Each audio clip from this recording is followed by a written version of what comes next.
Ay, hello, mabuhay. Kamusta kayo lahat, pinakamamahal kong soulmates? Nandito naman po tayo para pagsamahan at pagsaluhan ng isang soulful and meaningful na tarot reading dito sa inyong pinakamamahal at lagi na abangan na Renzo Tarot Channel. Maraming salamat. Hindi po ako magsasawang pasalamat sa inyong walang sawang tiwala at suporta, lalo na sa ating pagbabalik sa ating reading dito sa Renzo Tarot Channel.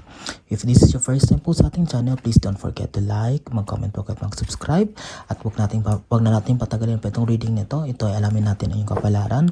Sagittarius, kanong mensahe na bibigyan natin gabay St. Michael the Archangel, ating pinagmumulan ng lakas para mabigyan kayo ng soulful and meaningful and tarot reading.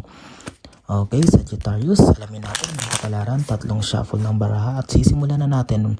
Alam ko excited kayo malaman at marami nagtatanong kailan kung para sa Sagittarius. Ito na, isang shuffle pa ng baraha at lalaman na natin ang mensahe ng ating pinakamamahal na St. Michael the Archangel para sa inyo, mga Sagittarius Spirit Universe Spirit Guides. St. Michael the Archangel, please give me the first card. Unang mensahe, unang baraha para sa ating pinakamamahal na nasa sign. Sige, yun. Nasa sign. Nasa sign ng Sagittarius. Okay, Sagittarius. Sige, kumuha pa tayo para mas malinaw. Isa pa. Spirit Universe, Spirit Guides, pagkambalin nga natin, pagpartnerin natin. Isa pang mensahe, St. Michael the Archangel. Okay. Tatlo.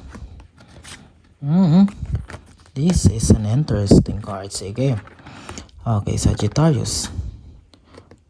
Nine of Wands, the Chariot, and the Knight of Swords. Ang nakikita ko dito is that may ginagawa daw kayo. Ano tong ginagawa nyo, Sagittarius? Parang may isang malaking project kayong ginagawa, the Chariot and the Knight of Swords. Parang meron kayong bagay na nilalaban or parang matagal mo na tong pangarap na sinisimulan na ngayon. But parang merong mga humaharang, merong mga taong tahimik na nagmamasid dito at gusto kayong pabagsakin.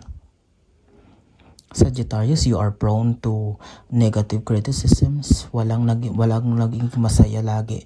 Parang lagi naabangan ang mga bawat galaw ng buhay mo. Bawat movement, bawat steps na gagawin mo, Sagittarius, ay inaabangan nitong tao na ito na pinagkakatiwalaan mo.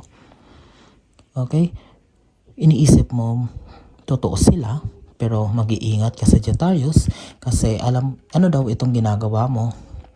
Okay? Na dati matagal mo itong plinano, matagal mo itong talagang pinag-ipunan, ininvestan, at ngayon ay sinasakatuparan mo na, pero hindi mo alam, may palihim na mga taong nais kang pabagsakin o nais kang siraan o nais sirain itong bagay na itong ginagawa mo. Sige nga, Sagittarius, mag-comment nga kayo kung nakaresonate kayo dito. Sige. Additional messages, St. Michael the Archangel. St. Michael the Archangel, Spirit Universe, Spirit Guides. Ayun. Sige. Sige. Okay. Knight of Cups, Three of Wands, and the Hierophant. Tapatin natin, ha? Sige, para mas malinaw. Ito si Wand, nakatapat doon sa Nine of Wands. Si Hierophant doon sa Chariot at si Knight of Cups dito para sila nakasakay sa kabayo. Okay. Ayan. Si Nine of Wands, itong tao na to na sinasabi ko sa iyo na palihim.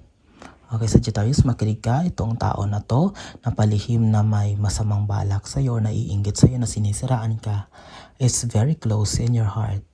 Ang nais mong gawin, ang mensahe ng St. Michael para sa Sagittarius ay huwag mo nang patagalin pa, kundi i-cut off mo to, talikuran mo na siya, sapagkat magiging malaki ang damage nito sa yung tao na to. Alamin mo, pakiramdaman mo sa paligid mo. Okay? Kasi marami ng mga taong tumalikod sa kanya dahil sa ugali niya na ito, na talagang andyan lang siya para kapag may kailangan, at kapag wala nang mahuthot sa iyo ay iiwan ka din sa ere. Okay? The Chariot and the Hierophant card. Okay? Ang nakikita ko dito ay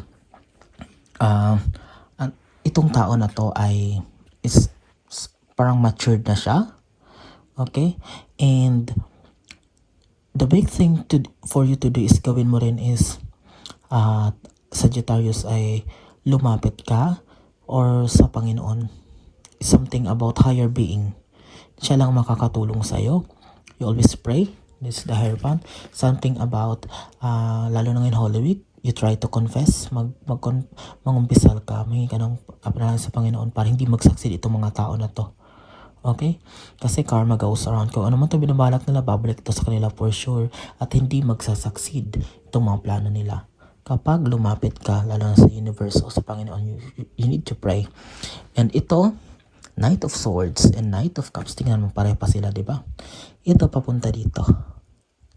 Ito papunta dito. These cards are showing that itong laban na to hindi magtatagal at ikaw pa rin ang magwawagi sa huli. Okay, you just need to trust the universe. Kailangan mo lang magtiwala sa Panginoon, sa Saint Michael, kasi tingnan mo, ito ka, lalabang ka sa kanya, lalabanan mo siya, at uuwi ka pa rin. Ikaw ang uuwi na may hawak ng cup, tagumpay. It means na anumang balakin ito, anuman itong piniisip nila, ay hindi magsasucceed. But the only thing for you to do, itong dalawa na to, ay kailangan mong talagang manalig sa Panginoon. Walang iba kang lalapitan para bigyan ka ng lakas, kundi ang universe ng Panginoon lamang para mapagtagumpayan mo itong laban na to at uuwi kang hawak-hawak itong cups as a Knight of Cups. Malinaw ba, Sagittarius? Kasi napakalinaw ng mensahe na pinaparating ng mga baraha. Sige. Additional messages, Spirit Universe, Spirit Guides, Saint Michael, Dark Angel. Mensahe po para sa Sagittarius. Spirit Universe, Spirit Guides. Sige, isa pa. Isa pa nga. Isa pa. Sige. Ace of Cups and the Five of Cups. Natatawa ako sa connection ng mga baraha. Okay. Ito daw, kapag napanalunan mo ito, kapag nagtiwala ka sa universe at itong tao na to ay matalo mo, itong mga taong naninira sa iyo at the end ay ikaw pa rin magwawagi, this is the Ace of Cups. You will ace it. Makakamit mo ito. But, ano ito na after all, parang kaya pala isa din sa isang factor din. Kapag hindi mo ito binago na maaaring makapagbagal sa pagkamit mo ng tagumpay o maaaring makatalo sa iyo, is there something na parang hindi ka contented sa mga bagay-bagay? The universe is telling you, ang Saint Michael ay nais iparating sa iyo mensahe na makontento ka. You keep on searching for answers na parang hindi ka naman nakokontento. Here you are, lonely, despite na yan, tinapon mo na. Dami mo nang naipon, marami ka na napatunayan sa Sagittarius, pero bakit parang may kulang? Bakit parang may mga bagay ka pa rin hinahanap? Eto na, hawak-hawak mo na, Ace of Cups, tagumpay na, blessing. Ano pang kulang? Ang nais iparating na mensahe ni Saint Michael ay matutong makontento sa mga maliliit na bagay. Sa maliliit na bagay, ma-appreciate mo ito. Dito matututunan. Kapag natutunan mo na ma-appreciate ang maliliit na bagay, ang pasalamat ay matututo ka ding mas magpasalamat sa mga balaki pang blessings na parating. Okay?